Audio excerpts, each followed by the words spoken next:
If you feel yourself in judgment, comparison, just ask yourself, why do I feel that way? How am I feeling less than? How am I feeling unworthy? And how can I switch that and celebrate whoever I'm looking at outside of myself and realize, first of all, we are one. And then where do I need to pour some love into myself? Life is all about relationships. Lovers, family, body, or money. How satisfied you are can be completely explained by how you relate to things around you.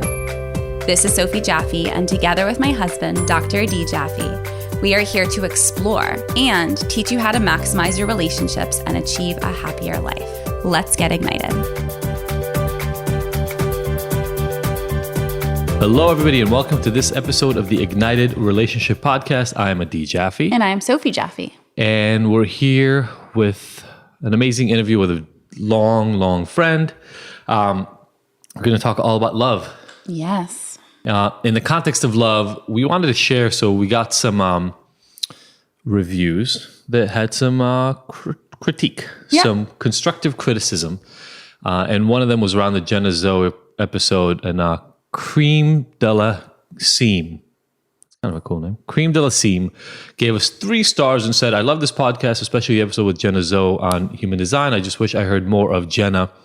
I felt she was interrupted multiple times in the middle of telling a story and I never got to hear what she had to say. I hope there's part 2 with Jenna to hear more about the intricacies of human design. So first of all, we will go about scheduling that. But secondly, we listened to you. There were a couple of critiques like that. And so really, Sophie and I feel like moving forward, and we have been doing this for the last few weeks because this came in a few months ago, are really kind of making a concerted effort to listen to that. And you're right, we bring on these guests to let them talk. And so I know, Sophie, that I think you've been doing the same thing, just paying attention to that. So thank you for that. Yeah. So many of you give us amazing reviews, and we just want to let you know we're also paying attention to their critiques. Yep, we pay attention to all of it. We appreciate all reviews. We want your honesty. We want your radical transparency. That's what we strive to display and share with all of you. It's what we try and show up to in our relationship with each other and the people around us. So we want your radical transparency. If something doesn't feel right or sit right, let us know. Send us an email. Drop us a review. The reviews really mean so much to us. Good, bad, ugly. We need those reviews. That's what really allows us to grow. So come on, let us know how we're doing, and we can't wait to read your review on air. Yeah, absolutely. And Koya is a yoga teacher, a spiritual leader. There's a lot of different elements of what Koya does. And Sophie grabbed a quote from her new book, Let Your Fears Make You Fierce. And I think we'll lead with that today. So this is an excerpt from Choose Gratitude, Choose Love. And really that's what Koya is all about and what she's sharing right now. Expressing gratitude and really feeling grateful for something completely shifts your energy and opens you up to receive even more to be thankful for. When you're in a state of gratitude, you're a bit better able to attract more of what you want in life. You are in the vibration of love, and everything that's in alignment with that vibration is in your life. When you're in the vibration of fear, judgment, or sadness, you're in a lower vibration. It's okay to be there. You just don't want to stay there, as you'll attract more of the same. The frequency of sadness will attract more and more sadness. Here's what's important. You have the power to choose your vibration. Choose the vibration of love and gratitude. This is so, aligned with really like what I live for as a mom to 3. I resonate so deeply with this messaging, and I'm leading meditations before bed as often as I can for Kai and Leo, just so that the last thing that they enter into as they go into dream world is gratitude, is calmness and feeling secure and loved and grounded. And that in turn fills me up and allows me to experience those feelings. And all day long, we're dropping in with our boys and discussing, both Adi and I, what are you grateful for right now? What were the things that went well? So whether we're sitting around the dinner table, and I've had a couple of followers on Instagram ask, what does that look like? I have a 3-year-old. What does that look like to to practice that gratitude all day long. What does that sound like? What does that look like? So I gave her very clear examples. Like when you're sitting around the table, I am so grateful for this meal in front of me, this food, and the why. Not just I'm grateful for my house.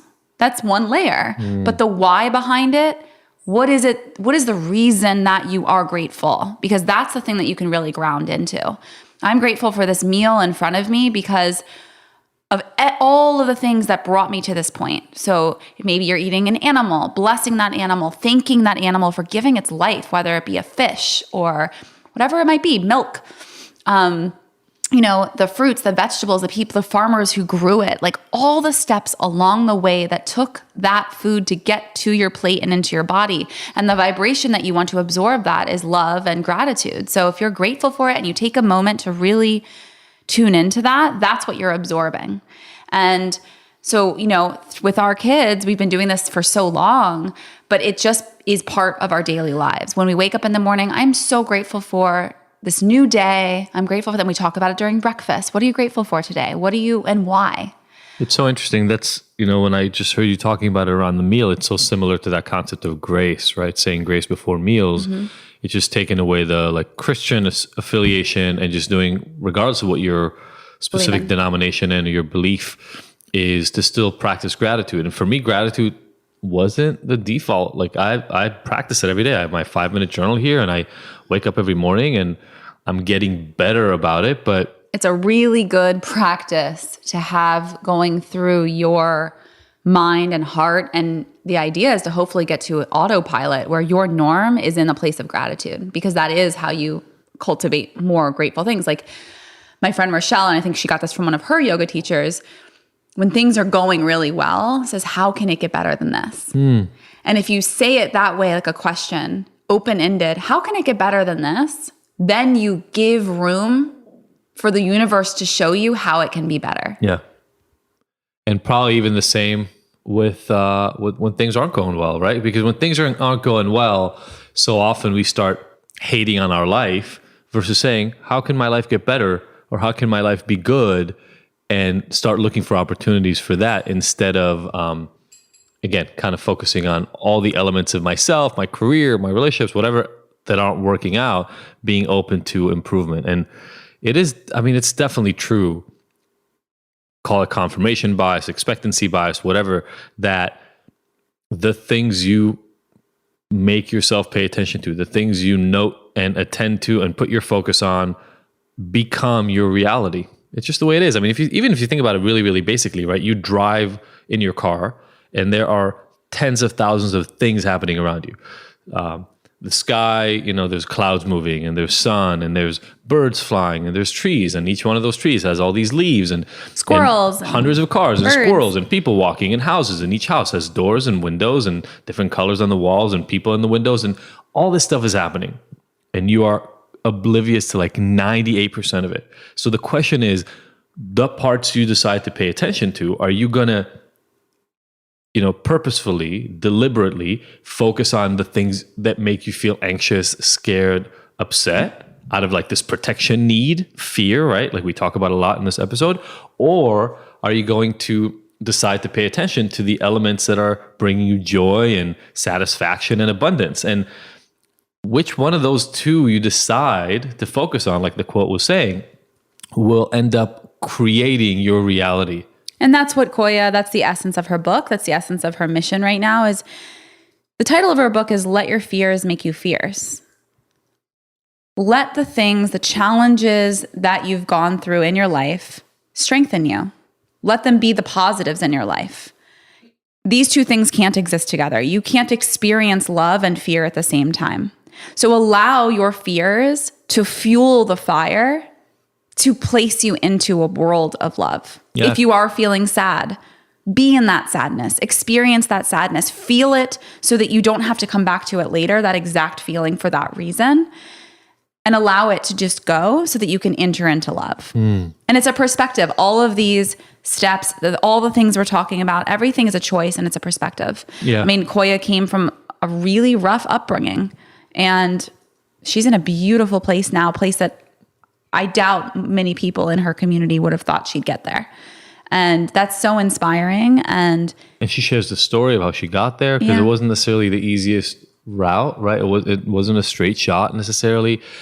And, not letting those fears limit you because you focus all your effort on them and then you're stuck, right? If all you do all day is sit around and focus on the things that you're scared of might happen, if you think about it, you're spending all your day thinking about the things that might happen and that scare you, instead of living in your moment and living in joy. Yep. I'm so excited to share this interview with you, and let us know your thoughts. Please screenshot and tag Koya Webb, tag Dr. D. Jaffe and Sophie.Jaffe and at ignited.me on Instagram.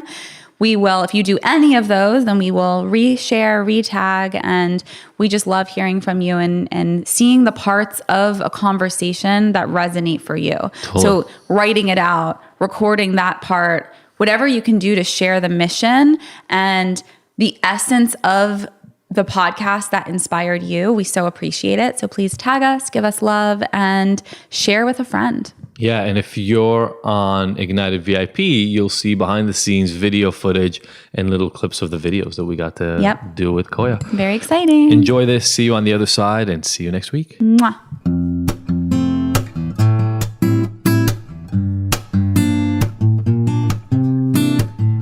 This episode of the Ignited podcast is brought to you by Philosophy Superfoods. The Philosophy offers cleanses and other nutritional products that are unlike any of the other supplements and detoxification programs on the market. Why? Because they actually nourish the body with whole, live, nutrient-rich foods instead of depriving you and leaving you hungry. Have you ever tried a cleanse only to find out that you can't make it through a whole day because you're starving? Ever try a superfood shake that made you nauseous because it was so disgusting you'd rather not eat? The Philosophy fix all that with a simple set of offerings that load up your body with nutrients while actually tasting good. Makes sense, right? Each of the Philosophy superfood and protein blends is vegan, raw, gluten-free, and has absolutely no filler ingredients.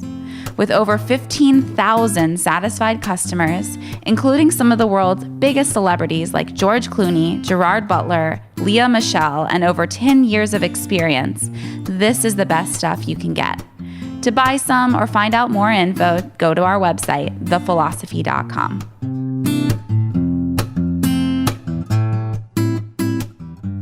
All right, everybody, welcome back to the conversation component of our Ignited Relationships episode today. We've got a dear, dear friend. So excited to have you visiting. So cool that it's here instead of remotely. I'm so happy you made the time. And, Koya Webb is in the house. I don't even know I feel like there will be so many aspects of this that we will hit. But Koya, I met you obviously through Sophie's work on the show Yoga Girls and just you're both yoga. Yeah. You're the yoga universe ahead of time. But I feel like you transcend the yoga practitioner, yoga teacher element of things. And so maybe we'll start out. I'd love to have you introduce yourself to our listeners in terms of kind of what makes you unique. What do you like focusing on? And then we'll just take it from there. Well, thank you. Thank you for having me. And thank you for saying that, because I do feel like I am love. And it's like I transform at different parts of my life into different energies and frequencies of love. And even in my career, I've had times where I've run track and field, I've played basketball, I've done yoga, I've been a chef. With respect to all professional chefs, I've been a Rachel Ray type of chef. Right? It's funny because people are like, where did you go to school? I'm like, in my kitchen, in my grandma's kitchen. And so there have been so many things that I've done and dabbled in to just breathe life into how I express love and what that means to me. And so I think my biggest journey, what I'm realizing now at this point, is that, I am love and I'm a teacher. And as I learn, I love to teach. And I remember my dad was like, you're going to be a teacher. I was like, I don't want to be a teacher. Teachers are boring. It's boring. And and knowing, of course, teachers are the most valuable people because we're sharing that knowledge. But I was thinking in a school. Yeah. And I was thinking, I don't want to do this. How old were you when you said that? I was about 14. Oh, wow. But I've been teaching in my church since 12, naturally. I am a natural teacher, and that's what my father saw that I couldn't see. And I resisted it. I was like, oh, let me be a physical therapist. Let me be a nurse. I loved helping people. My dad's like, you're going to be a teacher? And I'm just like, nah. You know, they don't seem, no teachers I've met seem happy, you know? And so that was just my limited perception of what a teacher was. I didn't know that, oh, wow, I'm a holistic health coach. I'm a yoga instructor. And I teach self-love. Yeah. I mean, the Buddha was a teacher. Right. Well, there are a lot of teachers. I mean, we had So Bruce many Lipton on the teachers. podcast recently. That he's a teacher. Mm-hmm. And Parents actually, are teachers. 100% parents are teachers. Every single And by the day. way, this episode is airing right around the same time as Bruce Lipton's piece. So I know a lot of what we'll end up talking about here is that marriage of mind-body connection, right? Like, how do you take care of yourself? How do you put yourself in the headspace to then translate into the physical manifestation of what you want your life to look like? And it sounds like, fittingly, the place that meets for you is around love.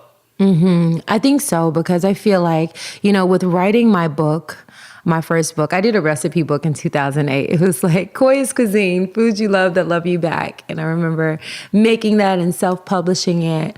And it was fun because I did that for my family. But this book, Let Your Fears Make You Fierce, I did for not only myself, but every other person that's ever had doubt, that's ever had fear, that's ever felt like I'm not good enough, I'm not strong enough, I don't have enough time. And so in writing the book, I went through extreme pain and also extreme healing.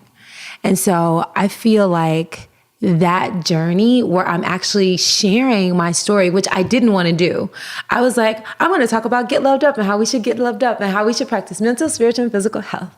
And then they're like, okay, that's good. And tell us about you.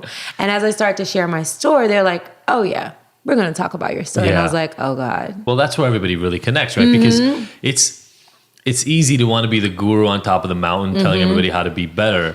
But unless part of your story connects to their struggle right now, and I mean, just some of the things you mentioned, right? People live afraid right now. That's like, it's almost the predominant way of communicating. It's the pulse of our society. It's like, what can we get you scared of? Like, we'll get you scared of aging. Everybody's going to age. So that's a great marketplace, right? It's all about commercialization in the end. So like, if we get you really scared of getting older, then we'll make sure that you buy stuff to feel less old.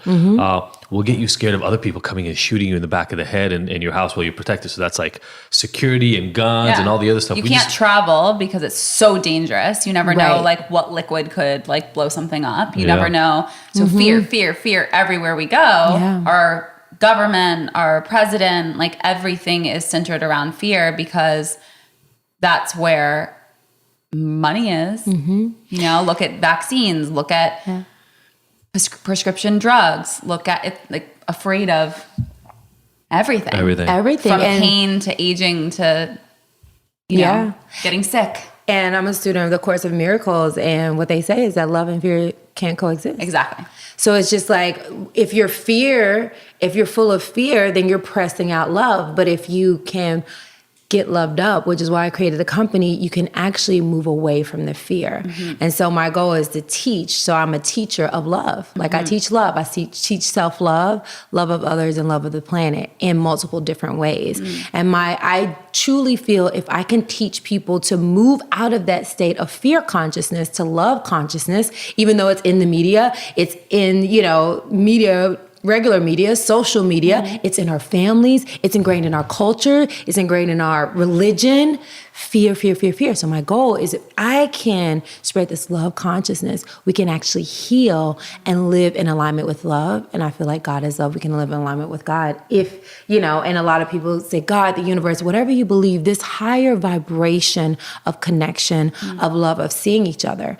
But it's about moving away from that fear. Well, and it's the higher, I think if anyone that gets kind of caught up with the feeling or the word or the verbiage of God, or even universe, like all of that can feel kind of daunting to even like imagine. Like I don't even know what you're talking about. If you're that person, the way I look at it is like something that's bigger than us, just in energy. And that's what love is like the belief, like that's what's going to heal is the belief that something is stronger, more powerful than us. Like look at a thunderstorm. Right. Look at the waves in the ocean. Like that is your higher power. That is the universe. That is God to me, is those higher powers. And if you can just believe in that and trust that there are things that are more powerful than you, that are way bigger. Like look at the constellations, look at the sky when there's no light pollution. Like that is like, wow, that is real. And that is way bigger than us. And we are just a small speck. What we can do here as those small specks is connect to each other, spread love, and that will be impactful. And I like what you said, is connect to each other, because I like to think of it as we are part of this big, so there's no higher than or lower than. We are a part of each other. We are a part of the universe, because the thing is, when you feel like someone is greater than you or someone is less you separated yourself. So once you think, I am a part of this big ocean. My mom had me sing in the trees when I was 5 years old. I didn't understand it, but the trees are my family. The ocean is my family. Why do I feel so good when I'm living near the beach? Why do I feel good around certain things that are vibrating? Because there is a different vibration, true, but we're all one. So if one of us is hurting, if one of us is sick, if one of us is in poverty, then that is a part of the whole. Absolutely. And when you think about it in that way, instead of like, they're higher than and lower than, you feel the connection and you have compassion for your brother or sister, whether they look like you or not, that is in pain. And you also see the person that is successful as like, that can be me too. Sure. And so once you've made that connection of we are all connected in one, and we are a part of this love consciousness, God consciousness, universe, we are a part of, instead of separated from, like I feel locking in, like locking into the love, which then allows you to vibrate on a similar or same frequency. Yes, exactly. So vibrating at that same love frequency, but you can feel when you're separated from it. You're sick, you're in judgment, you're in comparison, you're like all these things happening. Because that exists when love isn't there. Exactly. Yeah. So, I mean, look, we live in a world that does so much for separation, right? I mean, obviously the separation of countries and nationalities, and that's a big one. Races, in school, when you go to school, they separate out the kids who are good at math from the kids who are not as good at math, or we're constantly creating separation. So what do we do if what we're talking about is how do we bring together the mind and the physical world that we live in? And regardless of how you see the world, we're all part of it, right? So it doesn't, God, universe, random chance, 500 gods, whichever God you pray to, or like whatever your thing is, you're part of that world. Right. Period. Even the people, by the way, who don't believe what you believe are part of that world, right? Because it is what is. So what do we do? Because I hear a lot of different solutions, and we can talk about this. I think this would be really useful. What do you do to keep yourself focused on the connectedness and the need to lift everybody up, right? A rising tide lifts all boats. Like, how do we put the effort? And I'm asking literally kind of like, how do you do it to keep your mind on that when the information from all around is constantly about us versus them? I think, go back to that school situation that you mentioned, we're separating the person that's good at math and the person that's not. Well, what if we put those two together?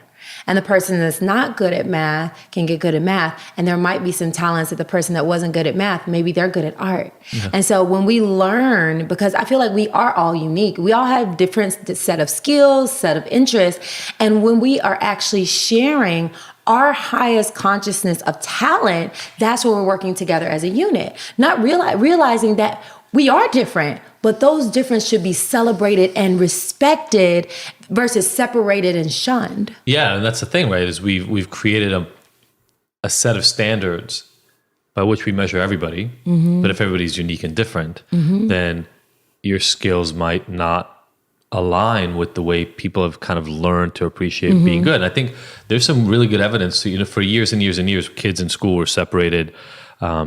So like the kids who were underperforming or limited or had learning disabilities would be separated into groups. And there's more and more research that shows it's a really bad idea because they do worse once you start separating them. And part of that is they're not being lifted up even towards the accepted standards of success in school.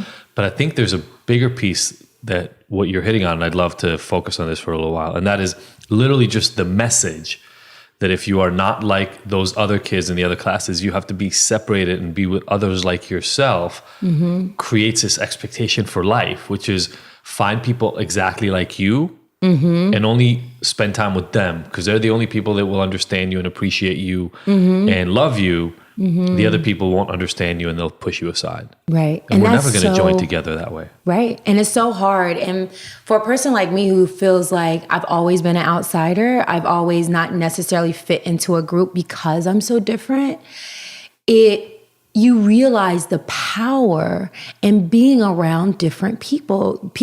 When people are different from you, it helps you grow.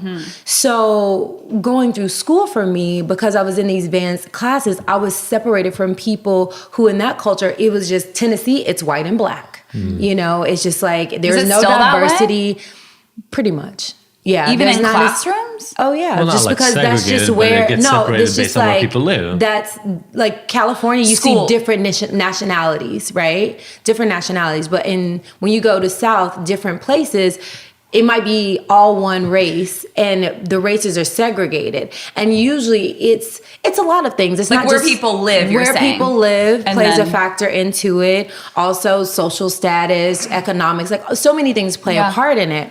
But what happens is that when you separate, based on race, and when you separate based on religion, and then you separate again based on, like we were saying, like how fast a person learns or not. Or the way they learn. Yeah. There's separation.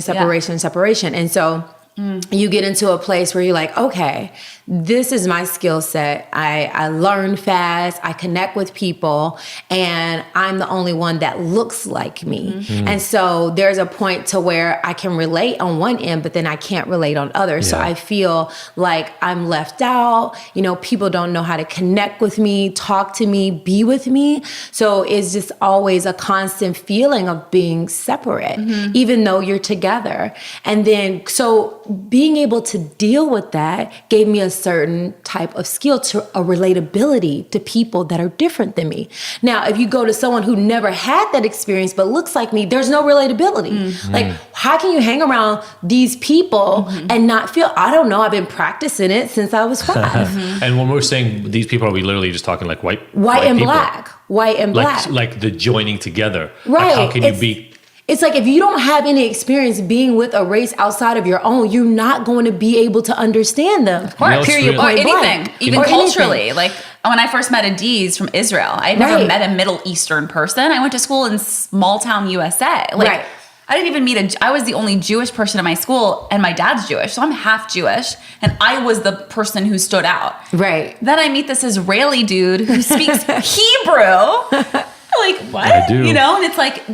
Now it's just second nature, but the feelings, we got in fights all the time. Like, why are you yelling at my friends? And he's like, I'm not yelling. I'm just having a conversation. Right. Or he'd be talking to his mom on the phone in Hebrew. I'm like, why'd you just bitch her out? He's like, I literally said, I love you. I'll see you tomorrow. I'm like, oh, like it felt very aggressive, but it's just getting used to each other and being open to things being different. Everyone's different. Everyone's unique. It may not look like it. It may not sound like it. We're all unique. We all have a different perspective and lens that we view the world. Yeah. And the more that you're able to, I love it that I was, had the privilege to travel, for sports and stuff, because it helped me see different parts of the world, different part of cultures, and then you grow again. So I truly believe the more you are exposed to different types of people, types of religion, types of cultures, it's a benefit, because you learn to have compassion. You learn everyone's not like you. They don't talk at the same speed, same tone of voice. They don't worship the same things. So the more you can expose yourself, expose your children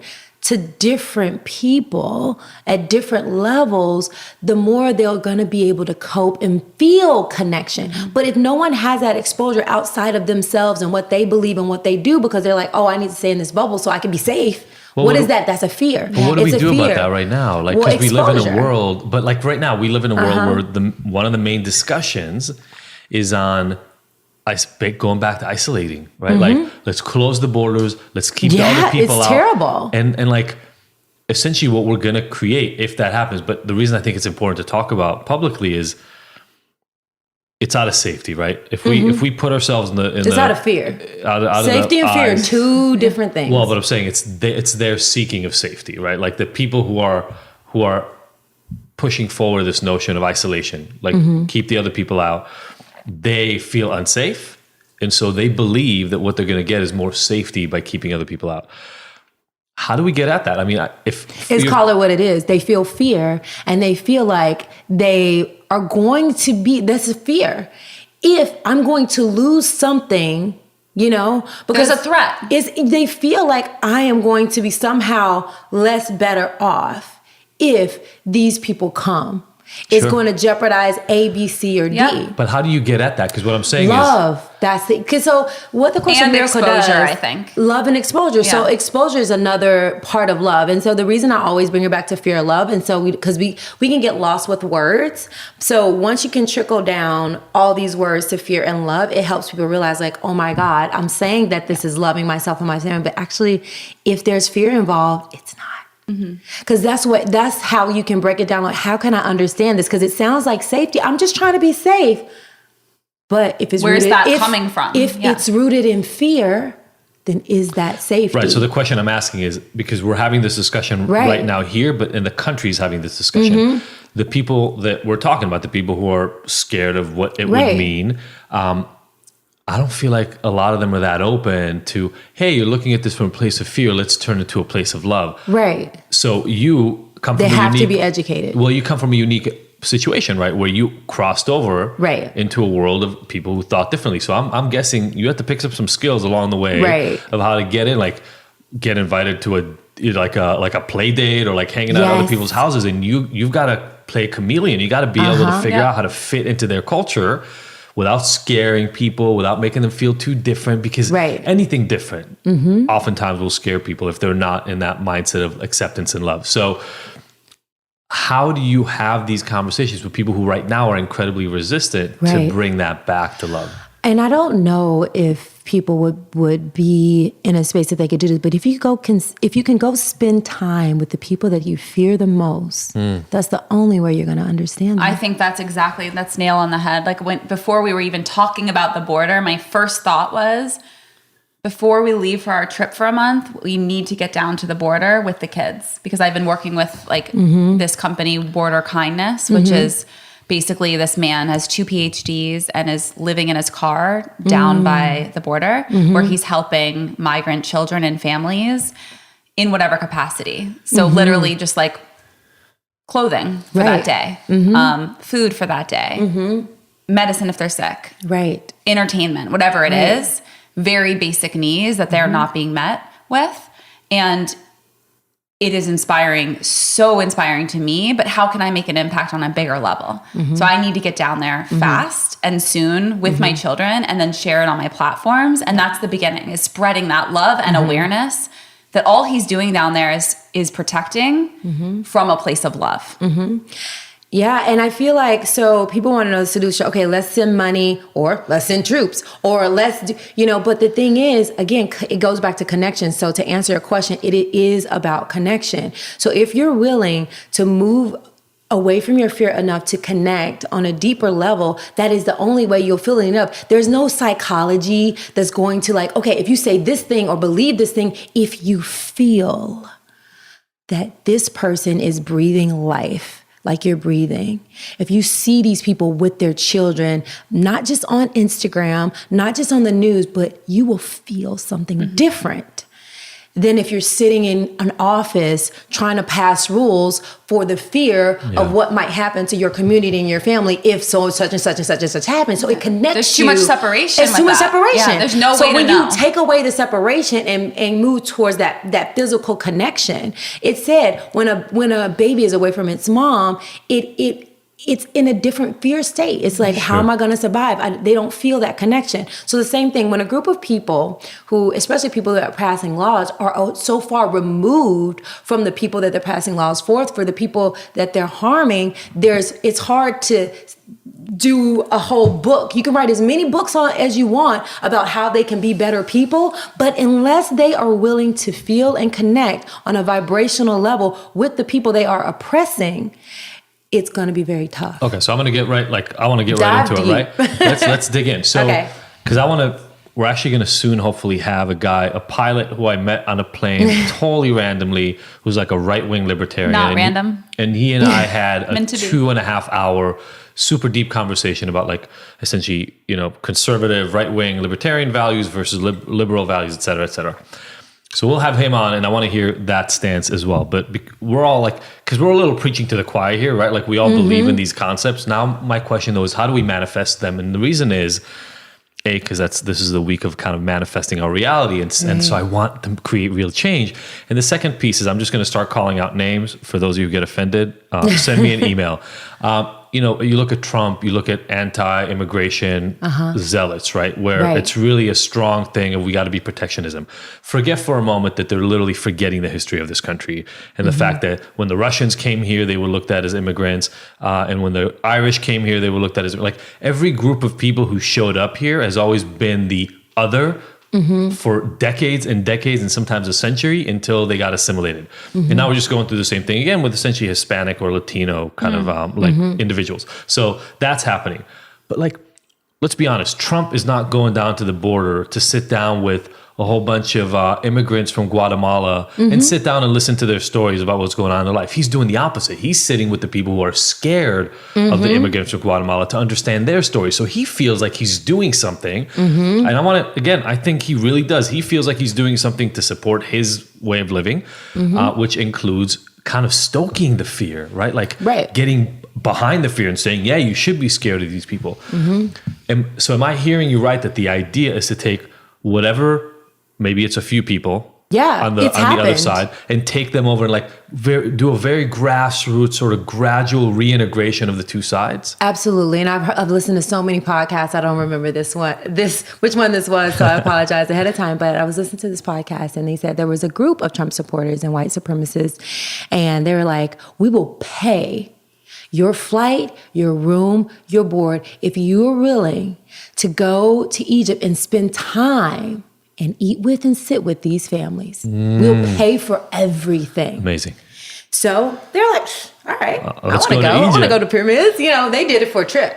It doesn't matter why you do it. Perfect. As long as it's done, Amazing. right? It doesn't matter how you do it, but when you can start getting people that think that way to actually connect. So it might not be Trump, but it could be people that support him. Well, so the more people that we can get to start spending time there, like, hey, I'll pay. Like all this money we're throwing around in the world, if you really want to help, you get those people in fear, get them to connect. That's what Israel does with birthright. I was about to say that. Yeah. Right, exactly. And so when you can get them to connect, you give them an opportunity to feel connection. You give them an opportunity to pull up, and that spreads like a wildfire. And so instead of spreading this fear that is spread to Trump, and then he's the person in the office right now, so now he's going to spread that to nations virally. So when we can start grabbing a person at a time, it starts with one person, two people, putting them over there, having them spend time. So connection, communication, and connection is the key to spreading love. Yeah. So grassroots, money, and consistent effort, right? Consistent effort. Because a lot of people, they want to help the poor. And like, oh, I'm going to send this money, I'm going to do this. But it's nothing like going out to like Skid Row or going out to wherever you want to go and actually feeding, handing. Yeah.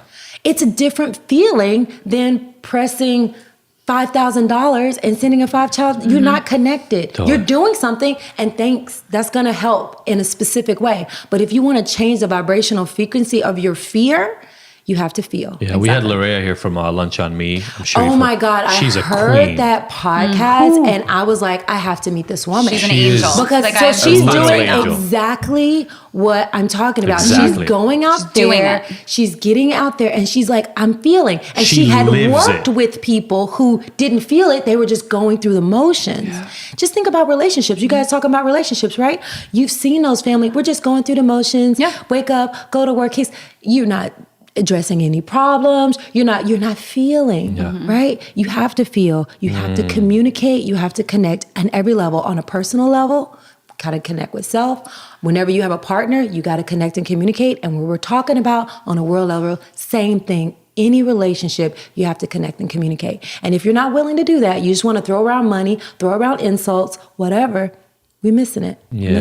Missing the mark. Can you share, just so people connect with you? And we had a couple of questions, but Yes. you share some stories in the book. Yes. Can you pick out a story that you worked on that really felt or maybe resonated with a lot of people about some of the ways that you found? Because you talk about in the book is obviously let your fears make you fierce, but you kind of split it up into two sections. And the first one is identifying the fears, which I think is always important because you got to know what you're afraid of before you get to address it. And then the second one is turning that knowledge into practices in your life that will allow you to beat essentially that fear, get away from it, and get closer to love.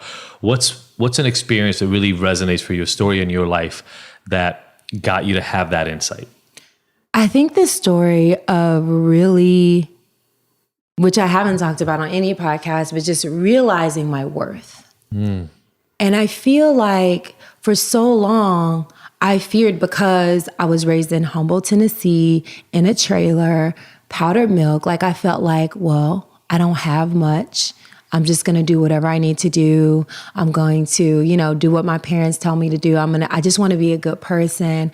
I don't know if I have enough resources to affect the amount of people that I want to affect being a young teacher. But I was like, oh my God, well, if I run track and field or if I'm a successful athlete, then I see those athletes and they're making big change in the world. And I knew when I was a little girl, I was destined to I had the feeling in my body. I wanted to make a big change. And so I was like, okay, that's what I'm going to do. That's what I'm going to do. So I worked hard. I didn't make the basketball team. I was like, oh, I'm not good enough. I'm not good enough. All right. Let me try something else. So I was like, I'm going to run track and field. And so when I ran track and field, I was just willing to put forth more effort. I wasn't naturally fast. I did the heptathlon, 7 events. I just had the most endurance and I did the most practicing. So I got better and better and better. And I think learning that self-worth is so important.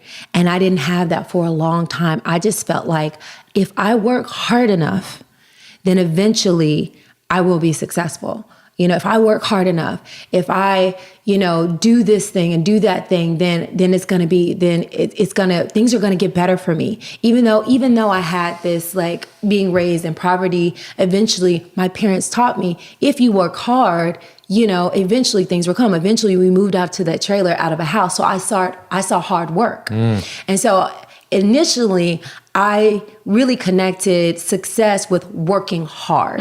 Like if I work hard, I will be successful. So I'm working, I'm grinding. I get a track scholarship. I get on the basketball team eventually. I become MVP. Whatever I do, I work hard at it. And I experience that success. And then when my sophomore year in college, I got an injury. I had a stress fracture in my back because I was working so hard. I had a 3.8. So I was student athlete, studying my butt off, working hard, doing everything. Because I was like, I got to do this. I got to succeed. I got to, pedal to the metal, just push. And then I was shut down. They came to me and they said, your year is over. Like you have a stress fracture. And I was like, what? No, this is my ticket to making a difference in the world. This is what I have to do. Like, what do you mean? I don't understand, because I did everything was all about track and field and me being successful in that way. So when this happened, I went into a depression. I was like, well, what am I going to do with my life? So my worth that I put all into this one thing was instantly taken away. Because it was outside of you. Because it was outside of me. I was putting it, and a lot of people put it into their work. They put it into their relationship. Achievements. They say, if I'm good at a relationship, if I'm good at a job, if I'm good at that, that's my worth. That's who I'm in. So once it's taken away, you get to face yourself. Yeah. And when I faced myself, I was like, what do I have outside of this? I don't have anything. So I went to a really dark place. And my counselor, I got kicked out of class and sent to a counselor. She's like, I want you to try yoga. I'm a Southern Baptist Christian. I didn't know what yoga was. I was like, what is this? And so she sent me there and I didn't have a choice. I got kicked out of class. I was like, okay, I'll do this yoga thing. Intimidated. People are stretching. I can't even touch my toes. I'm like, why am I here? I'm not a yogi. What is this? Like, this is not me. I'm an athlete. And I just felt bad. And the teacher saw me struggling. She walked over. She's like, I just want you to breathe with me. And I took a deep inhale and exhale. And I felt that chill down my body. I felt that connection with spirit. That thing that I had, I think when I was around the age of between 12 and 14, I had gotten baptized. I felt it then as well. So when I felt that connection, I was like, that felt good. how about I just do that? I'm gonna just breathe and make that connection. So that connection day after day, it made me connect with my body. I started swimming, I started biking, I healed my body. And I was like, I'm just gonna keep breathing and connecting and feeling. Again, what we were talking about, I started feeling for my own personal self. So feeling brought me back to spirit. And I do believe we're spiritual beings having a human experience. So when I put my worth on my ability to connect, so after I realized if I can connect, I can heal myself. Then I took that connection when I went back on the track. I connected with the team. I connected with my practices. I was in balance. So let your fears make you fierce. I feared that my life is over. But instead of thinking my life is over, I now realize if I can connect with myself, it's just a matter of time before I heal through whatever it is that I'm feeling and move into a space of love. And that started with self-love. I had to love myself through the breath. I had to love myself through yoga. I got stronger every single day and ended up coming back to the track, ranking 13th in the nation. And that's the reason I moved to California. It's beautiful. And you didn't force it. At that point, it was a different perspective. It was a completely different, because I didn't feel like I had to go so hard. It was like, I just have to connect. That's why you asked me, what's the thing? It's not like we have to go hard. We just have to be willing to connect. I love those messages we get from the world sometimes. And if you really listen to them, right? Because that's like I equated, I got a stop sign once too, which is like, you're done. Yeah. Sit this one out. And this isn't working. And you want to fight it. Mike came, like I had a motorcycle accident, broke my leg, couldn't walk. And so all the things that I was doing in life had to come to a halt. Right. And then at the time, life was not going great. And so I had to be there, stuck at home, literally like not able to move out of my bed for my head to start catching up to what my life really looked like and start having real opportunities to reconsider what was going on, because we'll distract ourselves away from the pain. We will, like you said, I got to succeed. That means I got to go back to the track and do more work versus let me sit back, evaluate what's going on, be a little strategic about my life. Right. And so in the end, what I'm getting, and let me know if this resonates in terms of kind of your experience, is we have to separate the specific accumulation of awards or wins or even losses in our everyday life from our own self-worth, right? We are worth because in spite and without all of those things. Then on top of that, you get to build whatever life you want. Right. But you got to start from a place where I'm good without all the accolades. Now, if I want to show up in that way from a place of self-worth, I get to build the life that I want on top of who I am at my deepest core. And I feel like it's not like I have to do, but more about being and being in connection with myself. And I was thinking, I got to do this. I got to get the grades. I got to get the accolades. I got to get this. But when I really focused that I need to be in connection with myself, I need to be in connection with others, then things came, but they came at a different rate, which sometimes it comes slower when you're being versus doing, but me making that shift helped really line up everything that happened. And it wasn't perfect after that by any means, but I did remember how to connect back to myself. And the more that I got away, because I got away again, I went to California. I started doing the same thing. Thanks, yoga. Peace out. I moved to California. I got my own place. I didn't know anyone. I started training hard again. I started working as a personal trainer. What did I go right back to doing? Do. But force. The beautiful thing about the universe, it has a beautiful way to remind you. Totally. And just shifts you back to love. So if we're listening, it's constantly, the universe is constantly trying to align us because we are one. So it's almost like our bodies, if you will. If something is hurt, your body wants to heal, but it needs the tools. And so the tools where, for our bodies, it might be a Band-Aid, it might be herbs, it might be whatever we need to do to heal and repair. But for our spiritual self, it's connection. And you do that through meditation, through yoga, sometimes through connecting with other people. So we always talk about the physical self. Like I need to, especially with your whole community, everyone knows about the nutrients and the supplements and things like that, working out, eating whole plant-based foods. But we don't really talk about the spiritual. How do we heal our spiritual selves when we have been disconnected with doing and doing and doing? Yeah. How do we be? How do we put our self-worth around being? And to me, self-worth is not about how much money, but how much can you connect without judgment. And every single thing when it really boils down to it, is about being whole. And we get there in different ways and from different paths, but it's about being whole. I have people come to me, let's just say, like just this morning, someone wrote me and said, how do I deal with the fact that all my friends around me are getting engaged? I just ended a 7-year relationship. What do I do? And as I asked questions, by the end, it came down to her own feelings of self-worth and feeling whole. We lift to rise.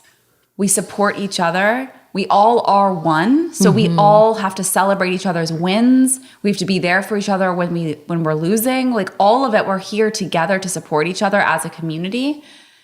Other people's happiness should be your happiness. If it's not, that's a question of you, not them. Right. And I feel like we should also, we do celebrate relationship. We celebrate babies, but we don't celebrate, oh my God, thank God you got out of that 7-year relationship that was detrimental to you. Congratulations. Congratulations. It's time for you to get quiet and thank yourself for freeing yourself from this relationship. And great for them. Celebrate their love because their love is your love. And it's always coming back to feeling whole within yourself. If you're feeling jealous of someone else outside of you, or resentful, or like, oh, it's just like, I know it was fine when it was 2 of my best friends, but now 11 of my best friends are having babies.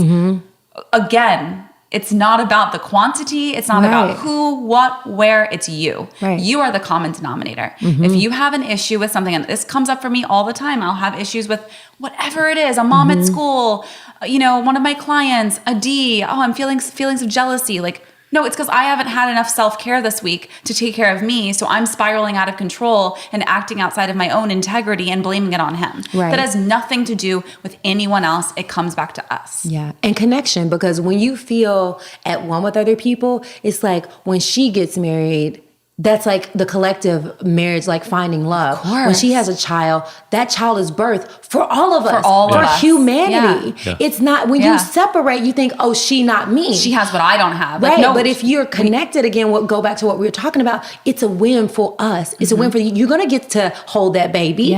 You're going to get to play with that baby. And you're put your love on that baby. Put that love on that baby. But if you're so stuck in this separation, you're going to be like, oh, I don't want to hang because when I hang around them, I feel less jealous. I feel unworthy. But the thing is, you just had a baby born. A baby that you can touch and feel. Your significant other just got a raise. Instead of thinking about why I don't have a raise, how about you celebrate his raise? Because guess what? Y'all about to go out to eat at some fancy restaurant. And again, the fear, right? It goes back to that fear. It goes back to the fear. I'm not worthy. If they got the raise and I didn't, then I'm worthless. Yes, it's fear and self-worth. That's the fear. And all you have to do is literally change the perspective, because we all know these people, right?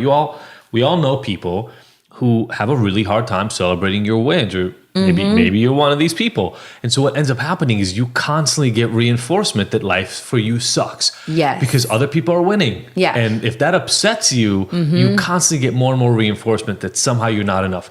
But if you literally just shift your perspective, same exact reality, same exact happenings in your life, but you shift the perspective to, oh my God, you've worked your butt off and you just got a raise. That is amazing. Here's the thing that happens, right? You also then become the friend to other people who they love having around, because we all work hard. You want to be celebrated. You don't need to stick your self-worth all about how other people are celebrating you. But if you surround yourself, and you all know this, if you surround yourself with people who appreciate you, love you, respect you, want the best for you, your life is improved. So that's who we try to I hope that's who we try to surround ourselves with, people who celebrate us. And then you get to be part of the experiences. You get to be part of the network. You get to be part of the people who are winning, because you're one of the people who celebrates wins instead of gets jealous at them. And you never know when it's going to be your turn, and you want to be supported. It will be your turn. Because what happens when you get the raise, or when you have a child, and it's all divine timing. It's all divine timing. If you force it, like you were talking about, yes, you'll get what you want. You'll get the baby, or you'll get the marriage, but if it's not the right timing and you forced it. But even not timing, like if we're all a collective, because I don't feel like everyone's path is to get married and have babies, even though we celebrate these things, right? I feel like there are different paths in the world, and we need to celebrate people living their truth. Whatever that is. And I feel like if we did that as a collective, especially people that are more conscious, all the people listening, if we start celebrating all the levels of life that we go through. Like I just talked to my team. I have a team of 5 now, and I celebrated each and every one of them, and it felt so good. And we're at the growth spurt. I have a book coming out. I have other things coming out, and things are tough. Like I'm on it. Like we're like a well-oiled machine. And so it takes a lot of like just being in alignment. And sometimes you're in alignment and sometimes you're not. And so I had to reel back and say, hey, Koya, you are pushing your team and you have a team full of unicorns.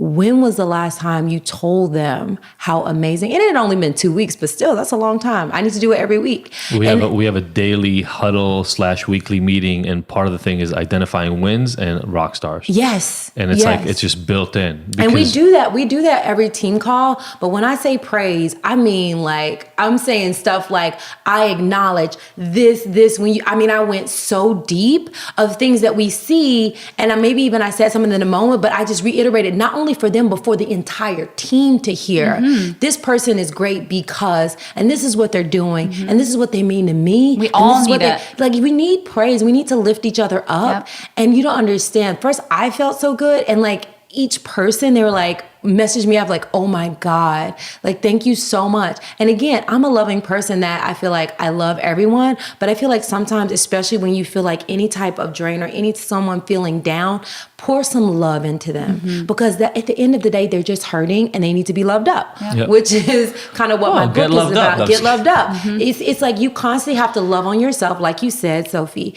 you constantly, like, if you're feeling that way, love yourself, practice self-care, mm-hmm. because you just need love. You just need to be poured into. And sometimes you're giving so much as a friend, as a mother, as a partner, you feel depleted. Mm-hmm. And so when you're acting from that place, and that's out of alignment. Exactly. And it sometimes make you feel like, oh, I'm doing all this, so why do I still feel this way? I know better. Why do I feel still this way? It's because when we shift from fear, whatever triggers that fear, it shifts us away from love. And all we have to do is just realize, okay, just acknowledge it. And that's why meditation is so important, because if fear will come up and you'll be like, hey, why do I feel that way? Mm-hmm. Yeah. So anyone listening, if you feel yourself in judgment, comparison, just ask yourself, why do I feel that way? Yep. How am I feeling less than? How am I feeling unworthy? And how can I switch that and celebrate whoever I'm looking at outside of myself and realize, first of all, we are one. And then where do I need to pour some love into myself? Exactly. And I think in any moment of the day, if you can simplify that moment, that problem, that conflict, that feeling of unease or discomfort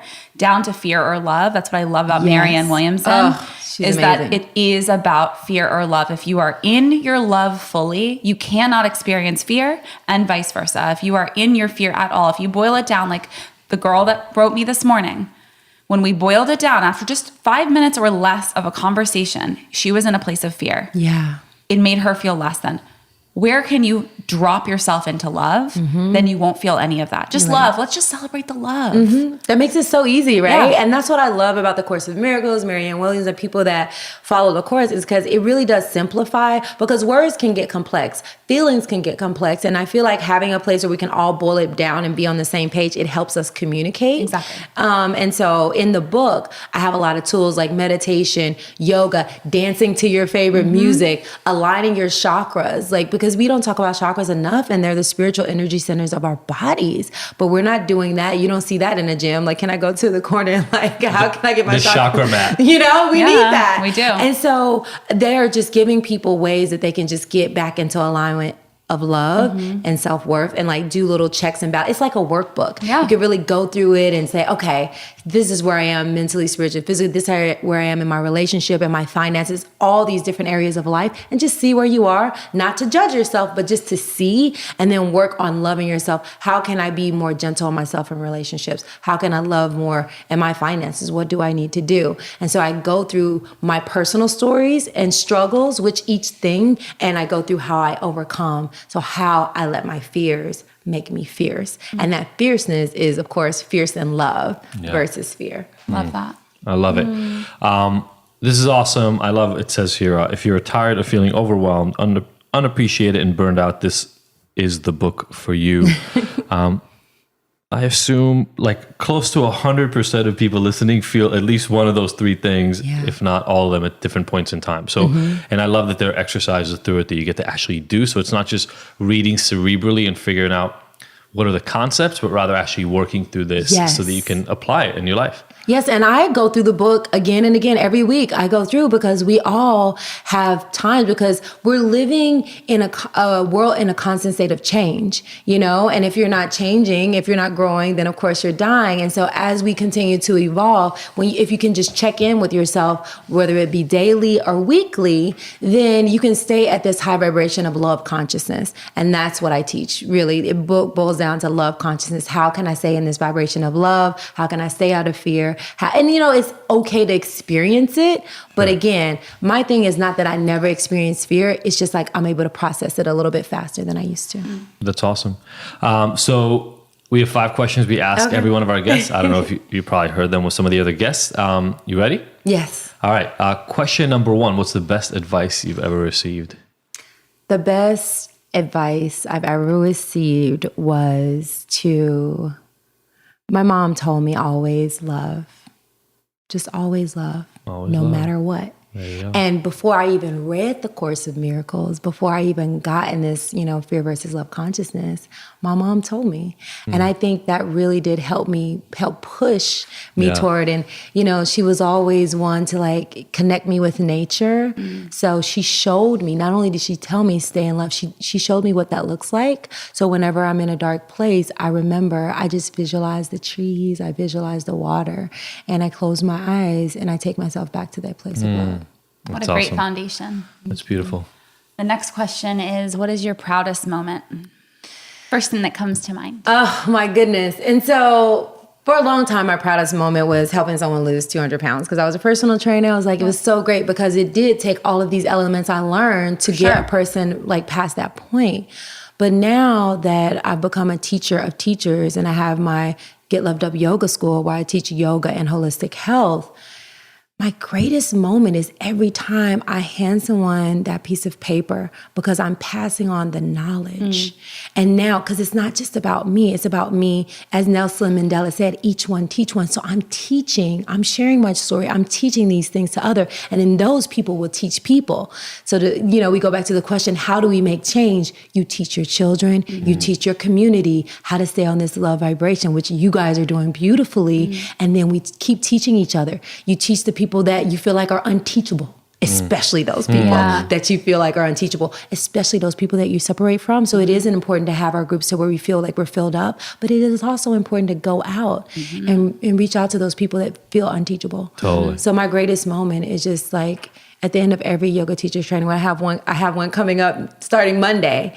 At the end of all those tears, all those sharing circles, to see people say, wow, you made a difference in my life, and to see those people grow, it's the best feeling ever. And to realize my father was right. I'm a teacher. You're a teacher. That's awesome.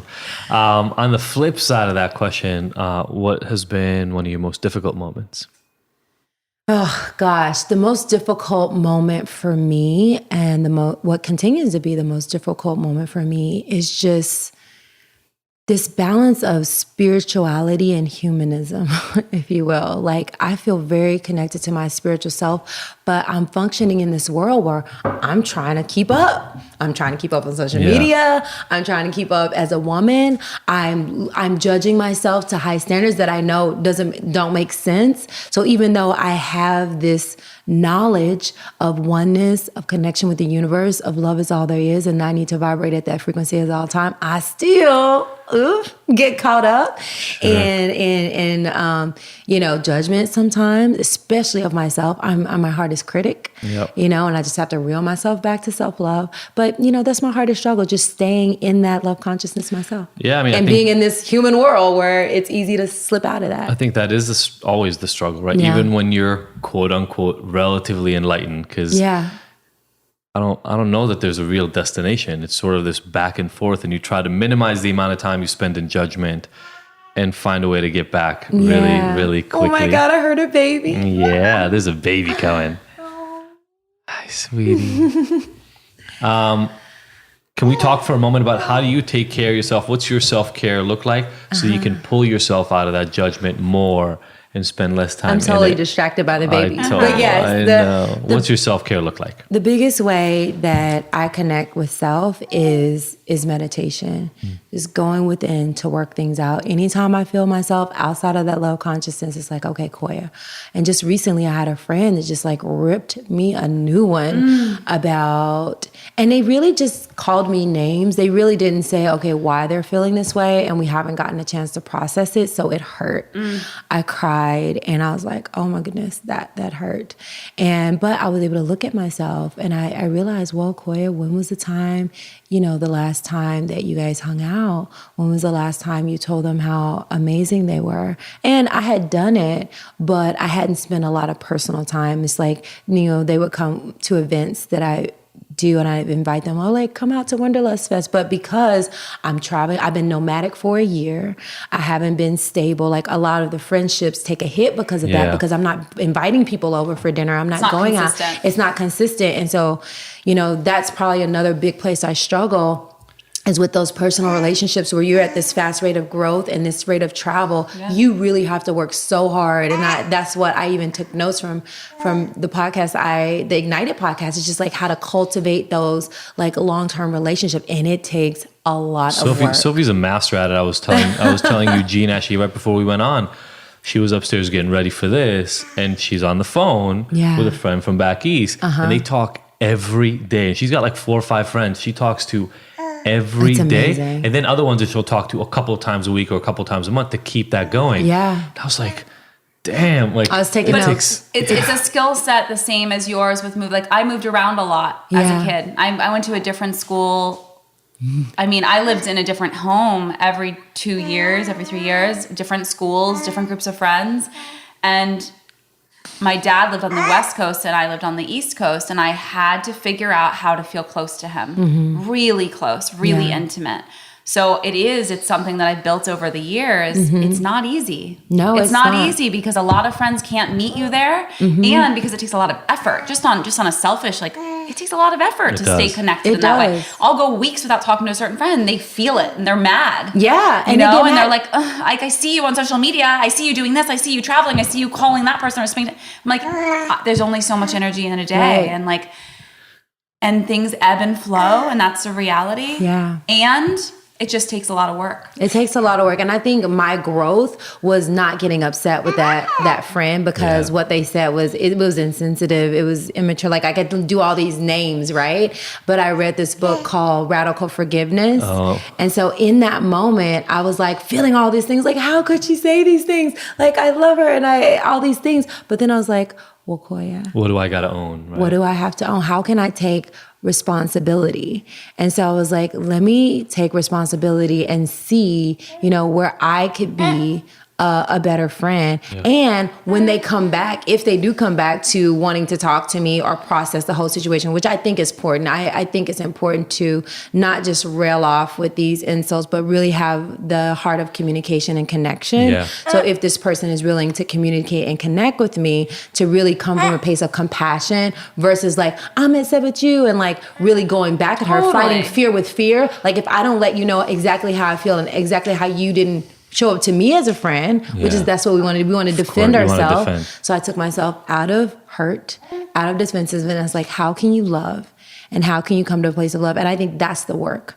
And Byron Katie, the work, she will help you realize like how you can turn back on yourself and you can realize, okay, this person is being unreasonable. Where am I being unreasonable? It's so much easier too for people to have these conversations with you when you're willing to own up to your stuff instead of just pointing out to them what they didn't do right. Right. Because, so many of us have gotten into these relationships or fights with people where they're defensive and aggressive and then we're defensive and it goes back and forth. And we don't talk too much.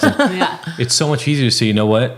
I got to own all the things that you said that you're right on. I haven't been showing up to our relationship the way I need to. Yeah. And then all of a sudden people turn around and they start owning their stuff instead of you having to point it out to them. Because you met them with love. Yeah. Instead of trying to prove. And if with the fear that if I don't prove myself, they won't see who I truly am. There's this concept Sophie and I talk about a lot that I call going in for the punch, which is when somebody else is aggressive and defensive against you, go in and hug them. Even though you're going to get clocked in the face a couple of times doing it, come at them with love. Go and Yeah. say to them, I understand you're doing this because you don't feel appreciated, and I need to show that up for you. Let's Yeah. ask the last one so we can play with the baby. Okay, I can't wait. This podcast is called Ignited. What gets you ignited? What gets me ignited is conversation. So having these conversations and connection, that's what gets me like on fire. I just started my own podcast, the Yeah. Get Loved Up podcast. Isn't and it so fun? It's so fun because it's like you go through all these things of like, how do I practice healthcare? How do I do the work? But at the end of the day, it's still important to have these conversations with other human beings Yes. so that we can learn from each other. Totally. So I that's love how it. I get ignited, just this communication. Well, thanks for igniting our listeners. Thanks for the book. We will have all the links to all your amazing stuff, your yoga trainings, all that stuff. Thank you so much for being an amazing friend. And you. we hope to see you soon. Thank you for having me. Mwah. Thank you, everybody, for listening to the Ignited podcast. We were so happy to have you along for this ride. Please go and subscribe to this. Leave us a review. We love hearing from you. And if you want more, don't forget to go to ignited.com, where all the podcast episodes are available with show notes and so many of the little details and links from each one of these interviews. And you can look at all the future events that we have going on, all the things that make Ignited so special, even beyond this recording. Again, thank you so much for joining us. We will see you next week.